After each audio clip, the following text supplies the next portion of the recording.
This is a clip from one of our recent live streams. We stream live every Tuesday at 7 p.m. Central Standard Time. As a reminder, this is our second channel, Fish the Moment Live. Our main channel, Fish the Moment, is where we have all of our highly edited YouTube content. We spend 30 to 40 hours a week producing one YouTube video that's posted on the Fish the Moment channel every Friday at 7 a.m. Central Standard Time. These videos include on-the-water footage of us actually fishing, as well as detailed instruction on how to use electronics, fish offshore, and a lot of other great information. Make sure to check out the Fish the Moment channel if you enjoy the content on this channel. And one thing that I thought was really interesting is that Steve Kennedy, he lost a really big fish one day, and he was fishing a lot less obvious stuff. This is actually where Steve was fishing. He said this was he was fishing a submerged church foundation, and he lost a really big one there on day 2. This is the type of stuff that Randy's talking about, and I think a lot of the guys, if you look, some of the guys were catching them offshore, they were catching them on some more inobvious stuff. If you were fishing a BFL, a local tournament, a team tournament, this is the type of stuff usually that's going to produce a little bit better usually for multi-day tournaments. Now, if you're just in a one-day tournament, just like with Kennedy, he pulled up on the right stretch of bushes in the first hour and caught 20 pounds. So that can happen in a one-day event, but this is the kind of the sneakier stuff that can make or break you. But the problem with this is that there wasn't enough of this, or at least Kennedy hadn't found enough of it to be able to run it consistently. But if you're fishing a team event with a bunch of guys, this might be the deal. This might be what makes the difference right there. So yeah, that's kind of interesting. You know, Ray Roberts, I mean, it's almost 30,000 acres. So you got 50 guys on 30,000 acres. They had the whole lake to themselves. I mean, that is a giant amount of water for 50 guys. So it all goes into strategy with that. I mean, the way that you have to approach a normal tournament that's a non-elite series or long classic is you have to approach it and you have to develop your game plan as fishing pressure is a big part of that, which you don't have to do in a tournament like the Bassmasters Classic. So those dudes are spoiled, man. Those guys in the elite series, they are spoiled because they don't have the huge fields to compete with. And it actually makes them, it plays a big role in how they formulate their game plan. For sure. And one thing I wanted to show you guys that was interesting that I thought was going to be a big player on Ray Roberts, at least what I would have been doing, and I know some guys were doing this. I know Chris Saldane, some of the guys that were up there but didn't quite crack the code. I think they were just a little bit off from the time on it. But some of the stuff that I was excited for these guys to fish, and I've broken down Ray Roberts a few times in the past for guys during fishing lessons and stuff like that. There's a bunch of crazy stuff you can actually see on Google Earth if you come down this lake with like old road beds, old culverts and stuff like that. You can see there's like an old road bed right here that runs through. Old pond levees where the water comes up and there's a pond levee right here. I don't know exactly where all there's so much crazy stuff you can find on this lake. You have a little road bed that runs through here, almost forming like a culvert.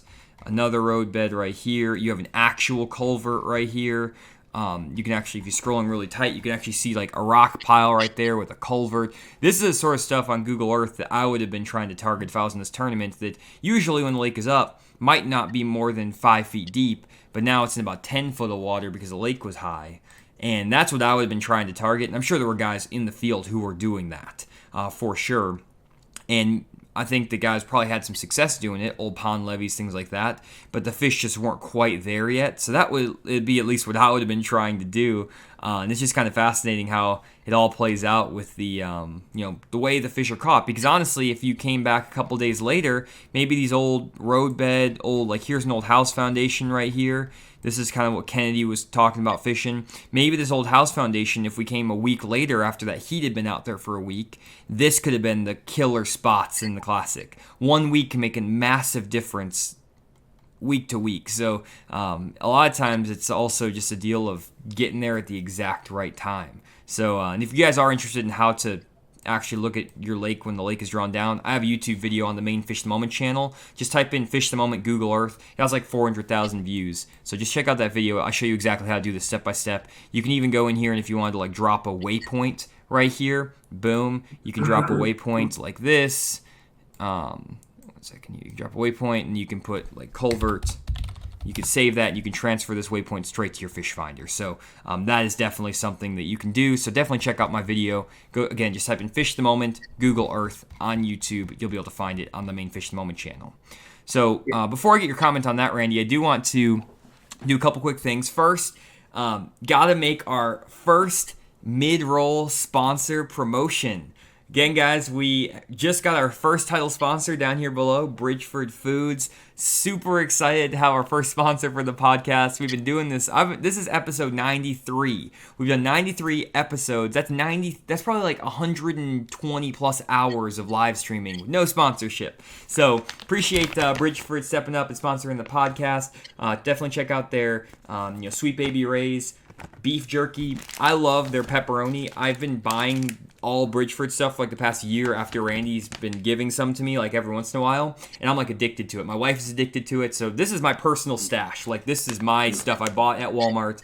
But like, I order the pepperoni and use it for crackers and stuff in the boat. I put it in my omelet every other morning, basically. Spinach, egg, and some pepperoni. It's a great breakfast omelet. And then my wife is addicted to the Sweet Baby Ray's beef jerky. We put this in the boat. She literally eats this within the first 2 hours. She's actually my cameraman too, so she films, and like within 2 hours, all the beef jerky's gone. I'm like, hey, can I have some beef jerky? And she's like, oh, sorry, it's gone. So definitely check out some Bridgeford beef jerky. Very, very good stuff, premium stuff. So appreciate them stepping up to sponsor the podcast.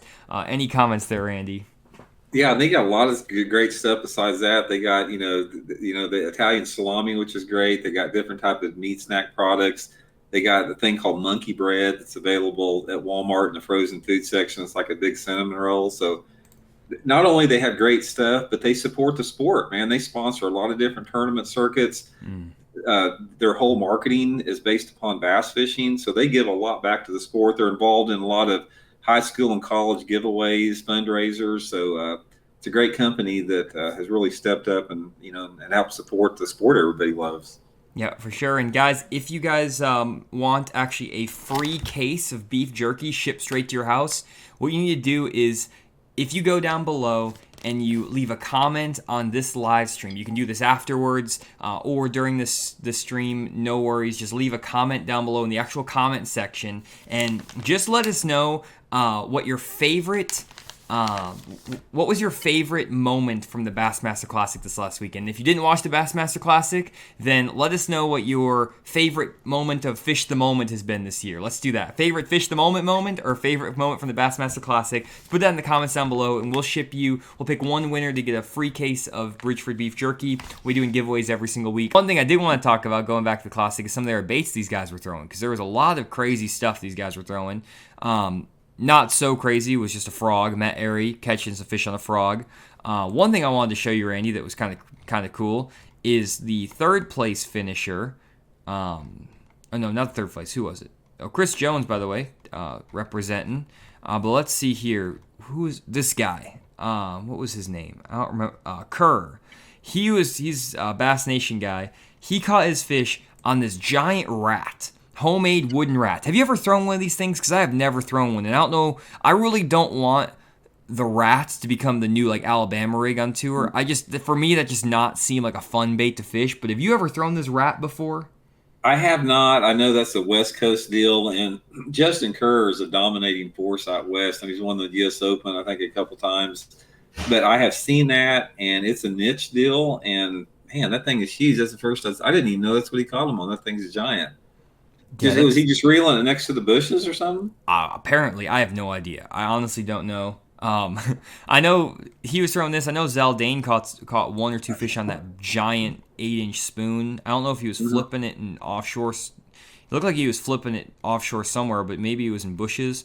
I have no idea. But there was a lot of guys just flipping regular jigs, a lot of swim jigs. A lot of guys are throwing similar stuff. That's what you'll see here. A lot of guys were throwing pretty much the same baits in and out, and a lot of it came down to area, I feel like, more than bait. So if you look at the Strike King structure bug, that was one that was really, really popular among a lot of the anglers. And here Corey Johnson was flipping it in some of these more, I guess, thicker bushes that maybe were a little bit closer to the shore. He wasn't on those peninsula islands and things, and maybe this, obviously it had enough fish to get him into 8th place, but obviously he wasn't, I feel like, around the right quality, even though he was fishing a bait that probably still could have caught the winning fish if he was in the right area. Would you agree with that, Randy? Definitely. Like I said, it's a combination of area and and technique too. To me, if I was in the Bassmasters Classic and I wanted 5 bites a day, it'd be hard for me to put a jig out of my hand. I just, you're the size of the fish you're going to catch is going to be a quarter to half pound bigger over that creature bait for the most part, and it's like I said, but you have to basically throw what you're getting bid on. If you throw a jig and can't get a bid on it, you have to, figure out what they want a little bit more. For sure. It was interesting because the first day I thought that Kennedy was going to blow the tournament away throwing this big white jig. And that's a deal that he did on Lake Dardanelle to win a tournament. Done really, really well on a white jig, flipping it in bushes and stuff. But it just really died on him. I think it was a big shad spawn deal, like you mentioned earlier. He was fishing more of those kind of outside bushes, like we mentioned, more on those peninsulas. So I think he was on the right deal. It's just a lot of times, too,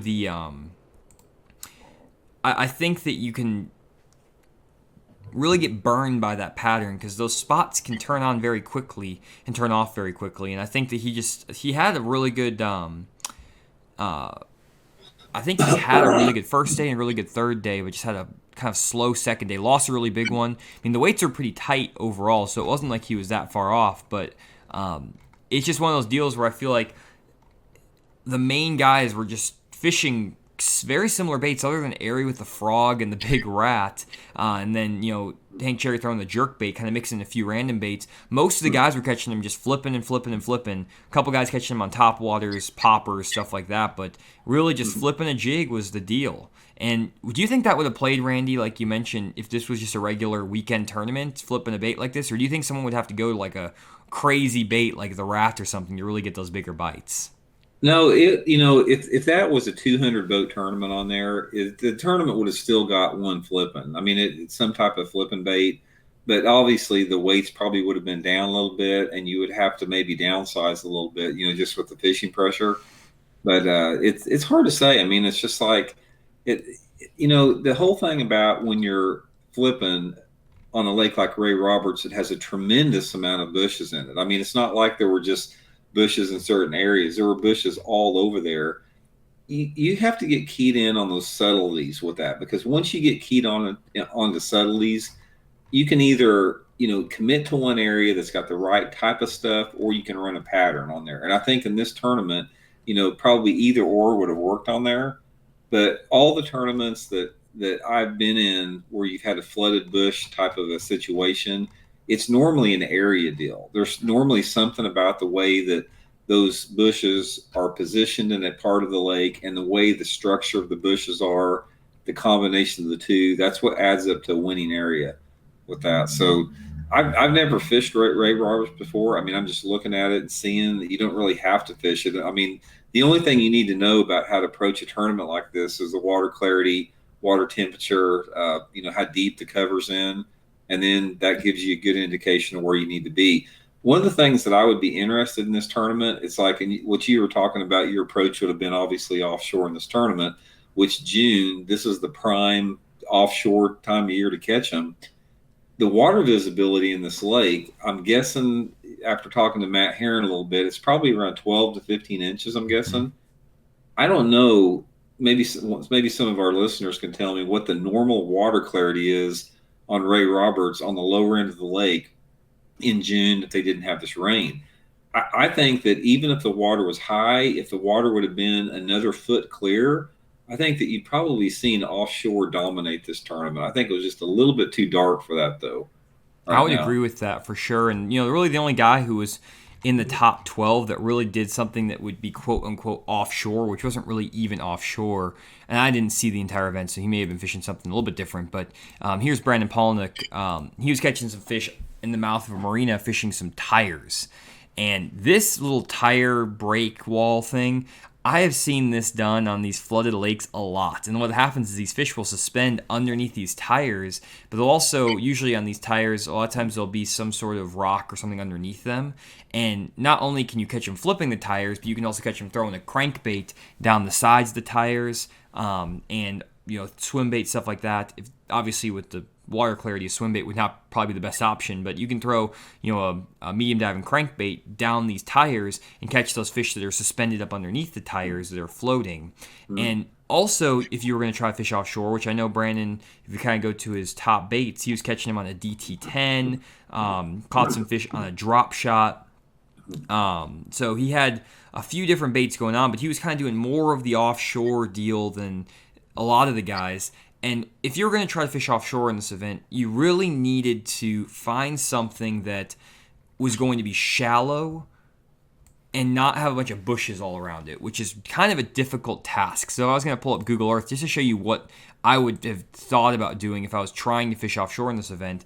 What I would try to do is find an area where you have water that is pretty shallow normally, and maybe let me pull up a contour map. That might actually be the better approach to do this. You need to find an area that is usually shallow, but it's out in the middle of the lake without bushes or something obvious setting up all around it, because like Randy mentioned, you have water visibilities that are very, very dirty. You have maybe a foot of visibility at the best. So I'm going to go onto a map, and I need to find the areas where you basically have like a foot of visibility or a foot of water out here in the very middle of the lake, which is not going to leave you that many areas to actually check out. So I'm going to go around here and maybe find some areas that are more towards the mouth of a creek or a pocket. I'm doing this 100% on the fly, guys, so give me a little bit of a break here. You probably have to, it's tough because as you can see, I'm not finding these spots super easily even right now, but there's going to be some areas, I'm sure, out here where you have really, really shallow water. So here's an example. You have very shallow water that's sticking out in the middle of this big bay here, where you have like right here maybe 2 foot of water, 3 foot of water. Let me find another example that would be good, and then I'll show you guys these spots on Google Earth. Again, you may have to go back into the pockets and creeks and stuff. Area like this even, in the mouth of this Marine Air Cove, and you have stuff here where you have this real shallow water sticking out here, 3-4 feet of water. Oh, I'm not even showing this on the screen, guys. I'm sorry. I am not showing any of this. Okay.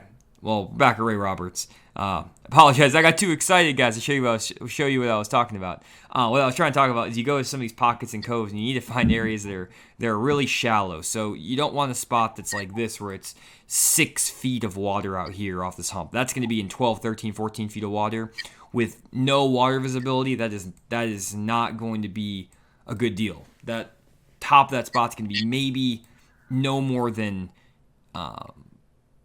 at the most it might be, or the water visibility might be 12 inches, and those fish might be in 6 to 8 foot of water at the most. So you need a spot offshore that's in 6 to 8 feet of water.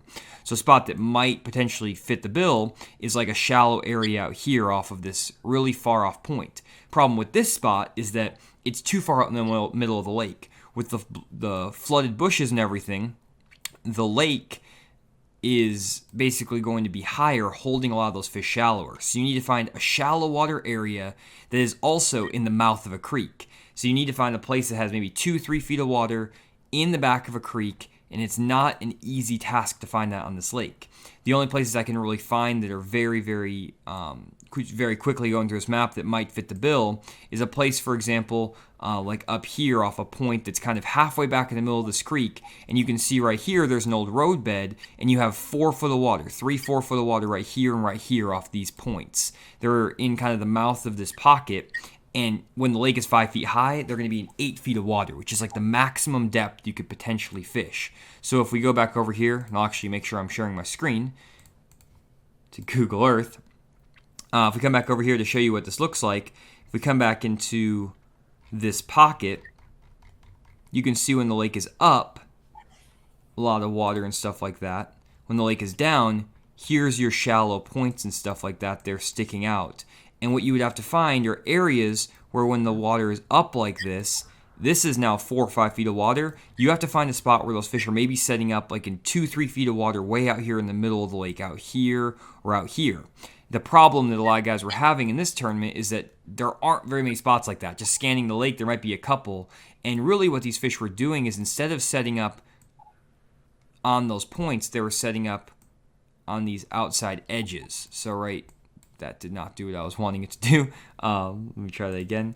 They're setting up on these outside edges of these bushes like this, because when you take that lake down,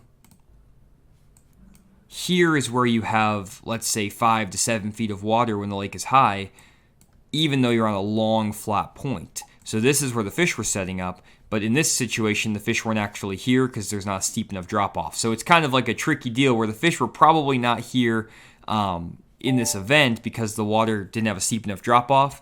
But if the water was at normal pool, this is kind of where the fish should be setting up. Or even if it was only a couple feet high, this is where the fish should be. But instead, they're up in these bushes. Hopefully that makes sense. I feel like I butchered that whole analysis there, but hopefully that made sense to somebody. If you enjoy our videos and want more in-depth instruction about bass fishing, check out our virtual seminars on fishthemoment.com.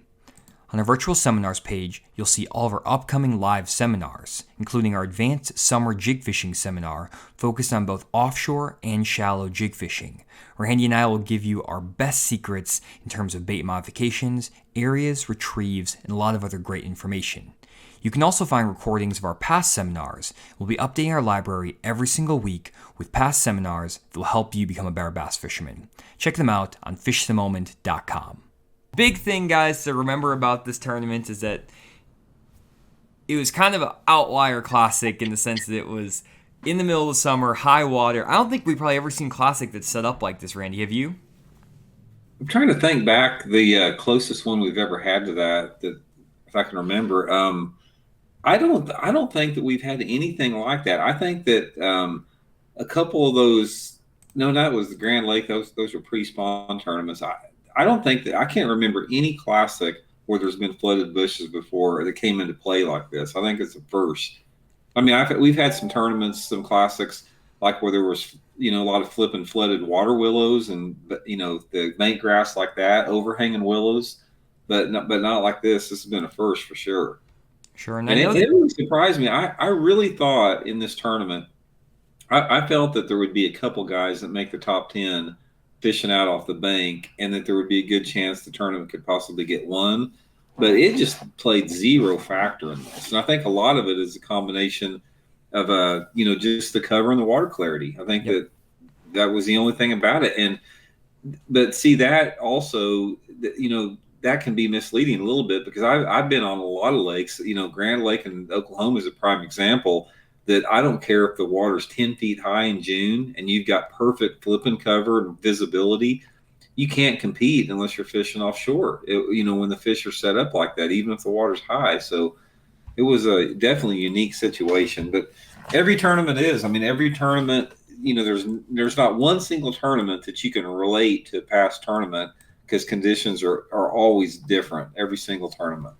For sure. And I think the reason what I was trying to explain earlier that I was butchering, and I'll just say it in a more succinct way, the reason I feel like the offshore play pattern didn't work, as Randy stated, the water was a little bit too high, a little bit too muddy.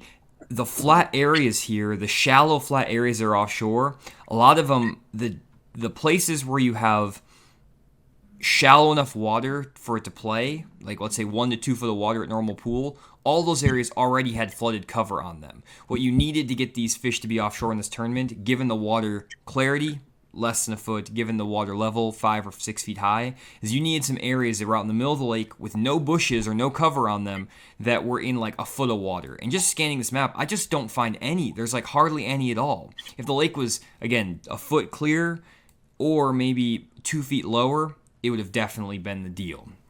So that's kind of how I think about that. That was a lot better summary. I got my words together here. I've been talking for nonstop at the Classic, Randy, so I am a little bit on Classic hangover. Have you ever felt that before when you work the Classic show? It's just like nonstop faces and talking.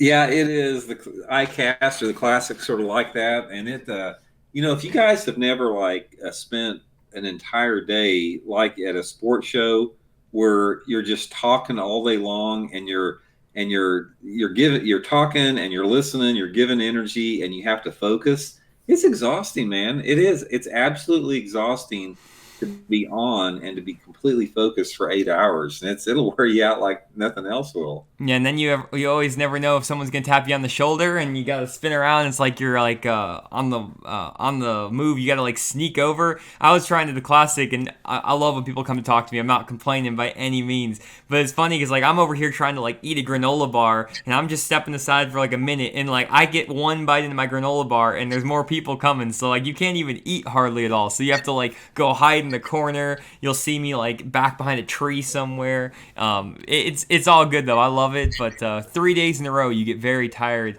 and it's a blessing, but super fun. Thanks for checking out the video. If you made it this far, we'd really appreciate if you left a like on the video. It helps us out with the YouTube algorithm and gets these videos out to more people. Also consider subscribing. It's free and it lets you get notifications of every single one of our videos that we upload daily. Finally, remember to check out the main Fish the Moment channel, where we actually have on-the-water fishing footage as well as detailed graphics on electronics, offshore fishing, bass behavior, and a lot of other great information. Thanks for checking out the video, and we'll see you all in the next one.